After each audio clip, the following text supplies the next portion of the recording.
So quite a while back in an old AliExpress video, I took a look at, not really that old, I took a look at one of these. It was an individual by itself.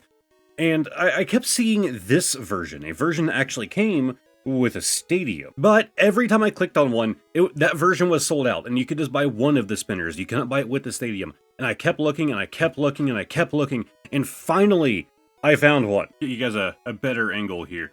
So, yes, this did seem to be, at least at the time of the first one of these that I did, a product that only existed in China. It's effectively Beyblade, but Pokemon. Well, at some point after that original video, this released. That's right, we have them in the US now. The box did come nice and beat up, but I'm gonna go ahead and open this thing up here. And this is literally all that was inside. It's the stadium, and then four little packages, okay. So we just have a Pokeball here, and then the Pokemon logo with the Pokemon Asia logo there.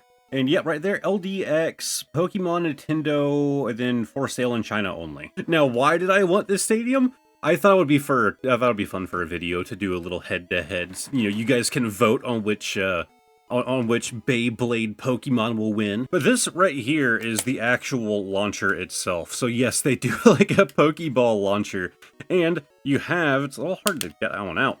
You have a little pull string here. So the basic idea is whenever you spin this, you're actually spinning the base of the top itself.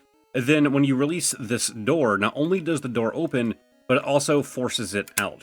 So you can see how that locks in place. When you push the Beyblade, the top in, it forces that back. When you press the button, not only does it open the door with that latch, but it also launches... Oh, it might not... Oh, I think I might have busted it somehow. It's stuck. Like, it's not releasing now. I don't think you're supposed to dry fire it. It doesn't like being dry fired. Did that really break it? Surely if I put one in there, I'll fix it. Well, let's go ahead and look at our first one then. We have a Pikachu. And yeah, these are really simple. It's actually a bit of like scuff marks on this one. They're extremely simple. It's just this little like top here. And then you literally just have a figure of a Pokemon on the top that kind of spins independently, so that can spin by itself while the whole thing is already spinning anyways. I suppose it might make it look like it's spinning faster, because that might, you know, rotate with it at a higher speed. I don't know. I'm not a physics guy, but I mean, it's a decently modeled little Pikachu figure on here. He's gonna float up. All right, let's shove him in, see if it'll fix our problem.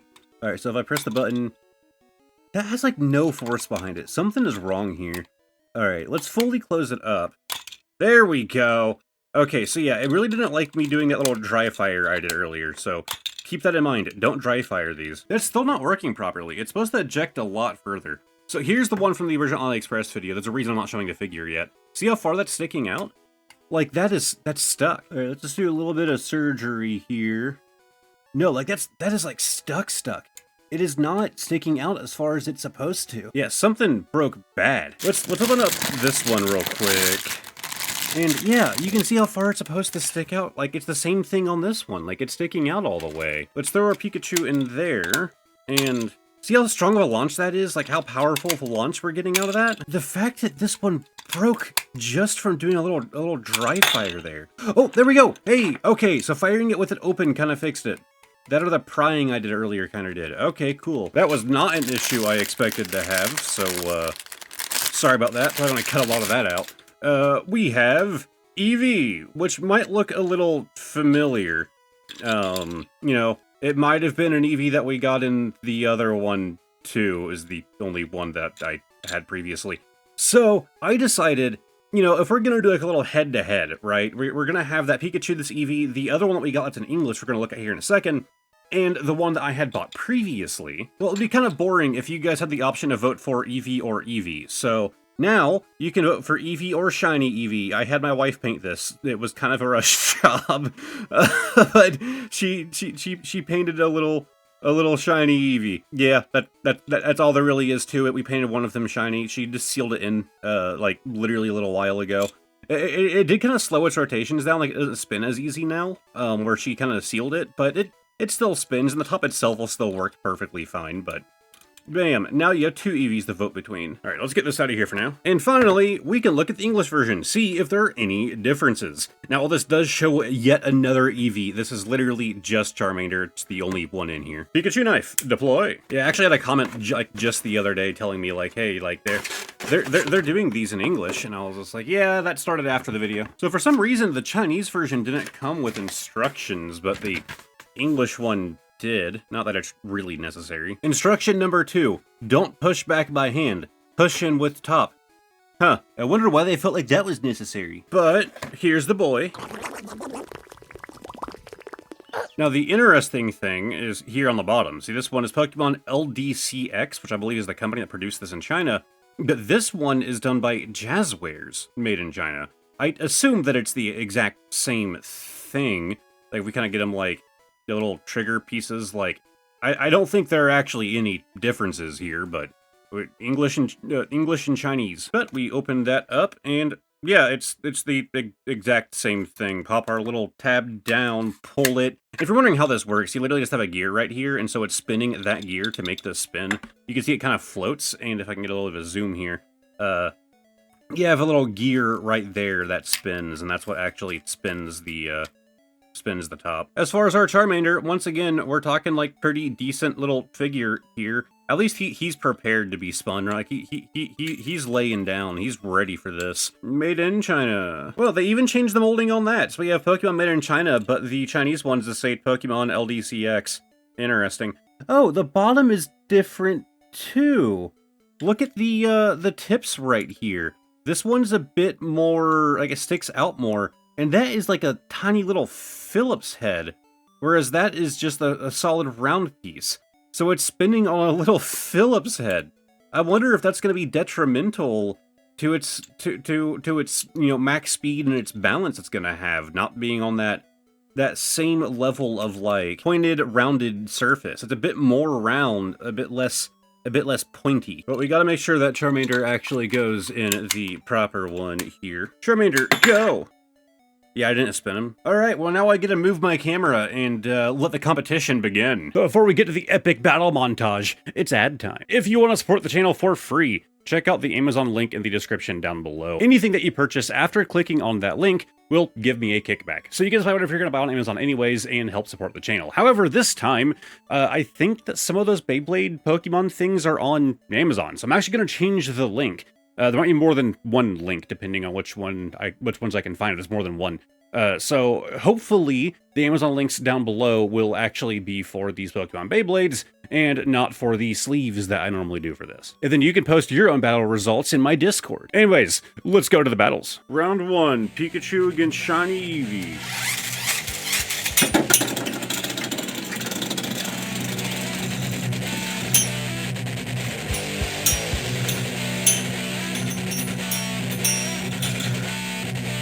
Well, Shiny Eevee's out already. I kind of like the sounds they made. That was actually pretty clean.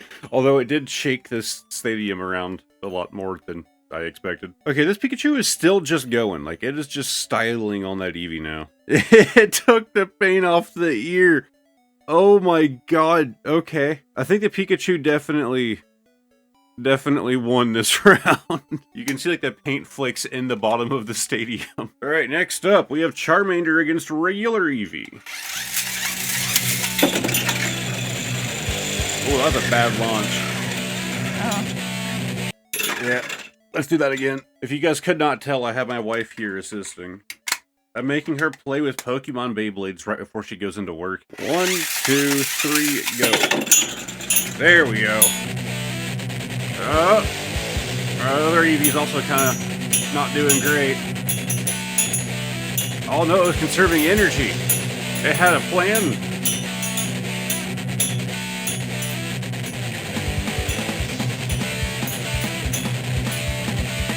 That like hollow metal, the way that it like chimes together. Oh, I actually thought the Eevee was pulling it off there for a minute. Alright, both Eevees are out on round 1. That was actually a lot closer than the first one, though. Alright, lady, would you like the Pikachu or the Charmander? Charmander. Oh, I'll see how it is. So you want the only English one. Oh, I was gonna get canceled now. Alright, Charmander against Pikachu, our final round. 1, 2, 3, go.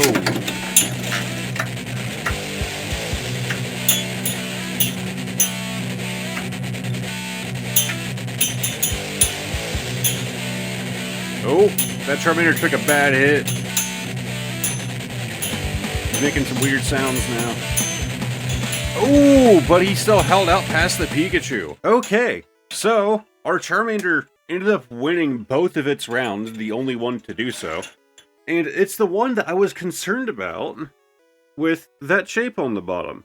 So maybe that's actually an improvement over the Chinese version, but I also don't have the time, energy, or care to do this battle 500 times to find out. Tell you what, we'll make it a best of 2 or 3 for this one. Kind of get better evidence to see if that changed bottom actually does something. 1, 2, 3.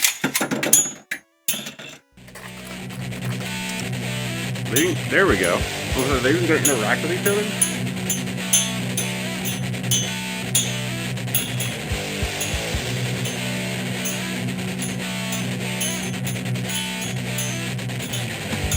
Oh! Charmander, yeah! Okay. Meanwhile, the Pikachu's still doing its, victory lap here. Alright, buddy, we get it. You won. Calm down. Oh, getting the wobbles. Wow, and it's recovering from the wobble. There we go. Alright. Whoever wins this one wins it. 1, 2, 3. Oh. Okay, Pikachu got a bit of a head start.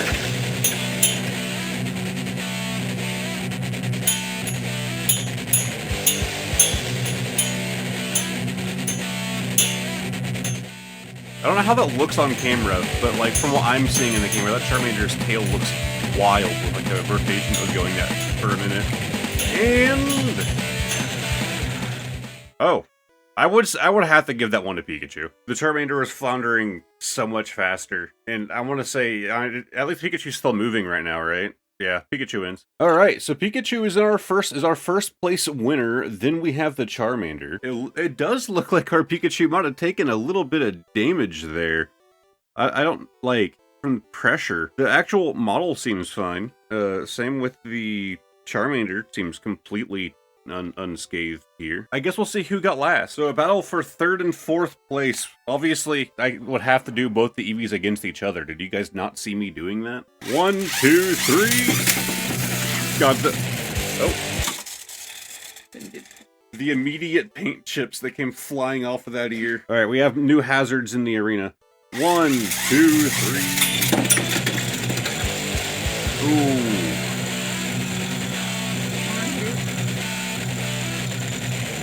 They're just dancing. They either hit or they're just gonna flounder. They're both slowing down crazy fast, despite the bad launch that the shiny one had. Oh, but the shiny one did go down first. Alright, well shiny Eevee gets last place, then it's our regular Eevee, then it is Charmander, then Pikachu. So yeah, my wife actually has work, like, pretty soon. She actually, like, just woke up. And I was like, hey, we need to do Beyblade. I realized I can't launch these things by myself. But if we decide to revisit this idea again, maybe I'll get an actual Beyblade and see if it can beat the Pokemon knockoff Beyblades here. But now, using my awkward top camera, it is time for bonus card of the day. As always, we are pulling a random card from the back, playing Guess the Year. Oh yeah, the thingies down there. I don't feel any kind of price tag or anything. Let's pull it out. And checking for condition. There's a little bit of whitening there. Nothing bad. That's kind of like the biggest notch that I see. Nothing else really seems to be bad. And like a little bit of paint loss right there. Like a slight wrinkle maybe. Like right in that very edge. Man, I honestly have no idea. Like, when a card is in mostly pristine condition, but it has, like, 1 or 2 tiny indicators, that doesn't tell me much. Like, that could have happened the day that they opened the card. I'm just gonna go, like... Man, I don't know. Let's go, like, 2016. Manaphy... wow. Okay.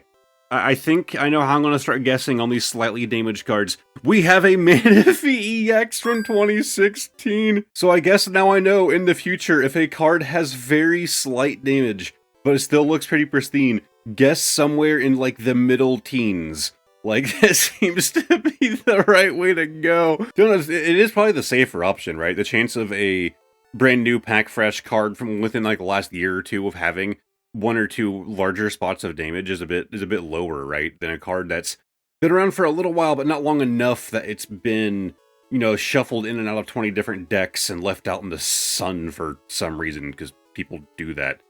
I don't know. It's a really cool manify. I don't have like a crazy amount of these older EXs. Of course, my GX collection is much smaller. But I'm always happy to add on to it, and this is just one that I didn't have. It's not anything crazy special. But it gets to go back in this sleeve for now, and you can join the Beyblades. It is actually kind of surprising that with, like, the kind of paint that she used, this is kind of what we happen to have on hand. Along with, like, the fact that there wasn't any, like, sanding or anything done to this guy, that most of the paint actually held. Like, I fully expected this to happen, I should be clear. Like, this paint job was pretty quick. I fully expected this to happen, but the fact that that whole ear, like, pretty much just the one ear, because, like, I'm guessing it's where this is, like, flexible, right? So, it probably got a hit really hard, and it broke the paint at the base, and that just kind of, you know, that little vibration, like, wiggle in the ear was enough to just break the rest of it off. So we now have our battle-scarred Eevee here, looking a bit rougher than it did before. Speaking of looking rough, I believe it is time to visit the green screen man. Man, always with the insults with that guy. I just wanted to note, the Beyblade, like, Pokemon spinner action scenes there, when I was first editing the video, they were, like, really boring, and so I went really hard on the editing. I'm sure you noticed the camera kind of moving around. I was thinking of, like, the original, like, Beyblade things. Actually, let me grab it. This right here is like a little plug-and-play device. It's from a long time ago, but it's also from my childhood. This is not my childhood version, I actually repurchased this years ago. I did a video on it. I don't think it was on this channel. I don't remember. Anyways, the combat in that game would do that. The camera would be zoomed in really close on the stadium, and it would follow the Beyblades around. And I was like, I can do that. And so I did a lot of manual tracking. None of that was like AI tracking or any of that. I don't have access to that. So every one of those battles, I had to pick out a frame every couple frames for it to, like, reposition to keep them centered and occasionally, like, zoom out a little bit because they got too far apart. I'm actually happy with how it turned out. So if you agree, give it a like, subscribe to the channel, all that. Also, the song was from an old Beyblade game. And now, as always, a massive shout out to my YouTube channel members. Pokey J, Obsidian, Smokey of the Sun, Andrew B, Bod, Reed, Caddy 21, Lana C, Kiss of Ember, Air, Sucker Punch, Lycan, Car, Reese, Billy Wimba, Obsidian Panther, Neff Wool, Under Mosquito, Lime Kiwi, Crispy Demon Duck, Crusty Blackwell, Cold Drip Gaming, Operator 369, Wanda Breads, Hello Vertigo, Shadow Hannah 15, Thomas and Cheney Brewster, Ugor, Shea Blaine Set, Most Modest, Goaty, That Souls Girl, Psycho Panda, Misha, Ryan McKenzie, Emma, Wounds Do, Tactical, Plum Wild, Mimi, Catfrog 1, Dylan F, Nation Hairs, Phil and Vaporeon, Amon VT, Alexandria Fiend, Lenny Pop, God Doesn't Limp, Charlotte Poe, Pogo, Heather Lou, Matthew Kolar, Cosmic Cards, and Rotobit. Wait, how did I want to say your name last time? Is it Rotobit? Yeah, Rotobit. Hey, massive thanks for your continued support. If you guys want to check out some more content, over here is going to be a playlist of all of my Pokemon videos if you want something to binge in the background. Underneath that is going to be a random video that I think you might enjoy. And lastly, somewhere around me, is going to be a link to the community Discord if you feel like joining it. Thank you guys very much for watching, and hopefully I will see all of you next time. Goodbye for now.